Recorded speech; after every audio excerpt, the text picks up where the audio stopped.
हे झुमुक भारी, हे झुमुक भारी, हे झुमुक भारी, हे झुमुक भारी, कलकत्ता से आवेला झुमुक भारी, कलकत्ता से आवेला झुमुक भारी।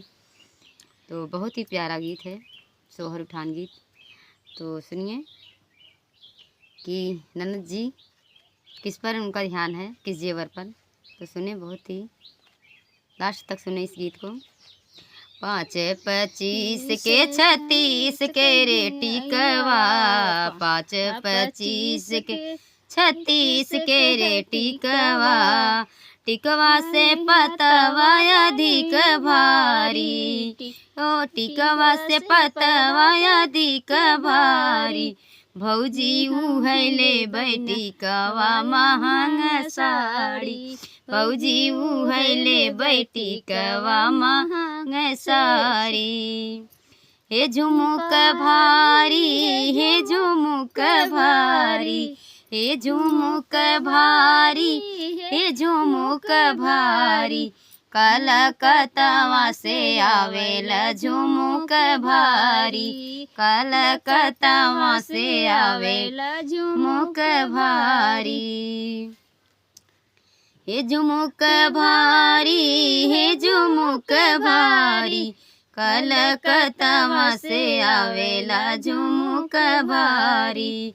5 25 के 36 के रे हरवा, 5 25 के 36 के रे हरवा, कि भौजी उहले बैहरवा महंग साड़ी, भौजी उहले बैहरवा महंग साड़ी, कलकत्ता से आवेला, कलकत्ता से आवेला झुमुक भारी, कलकत्ता से आवेला झुमुक भारी।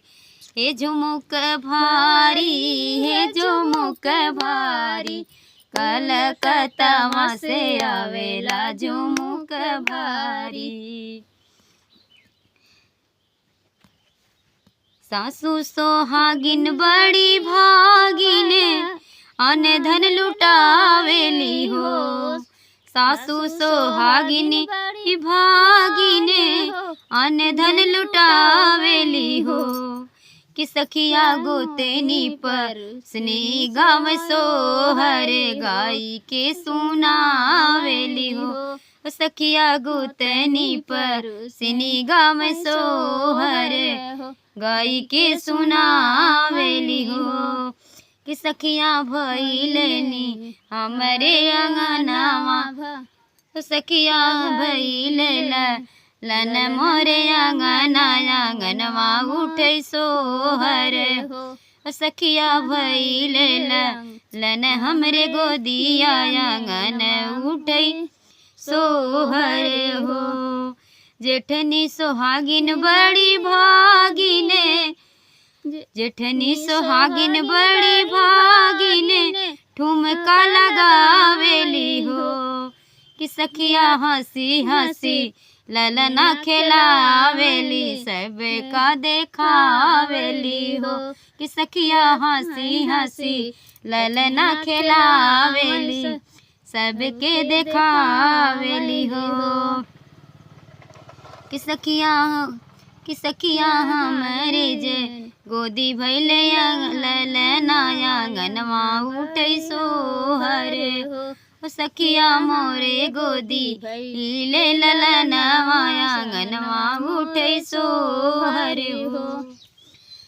बुआ ननदी सोहागिन बड़ी भागिन, नंदी सोहागिन बड़ी भागिन, कजरा लगावेली, कजरा लगावेली हो, सखिया गोदिया में लेके ललनावा, तो ठन गन मचावेली हो, सखिया गोदिया में लेके ललनावा, ठन गन मचावेली हो, कि सखिया मोरे गोदी भैले ललनवा आंगनवा उठे सोहर हो। सखिया मोरे गोदी भैले ललनवा आंगनवा उठे सोहर हो।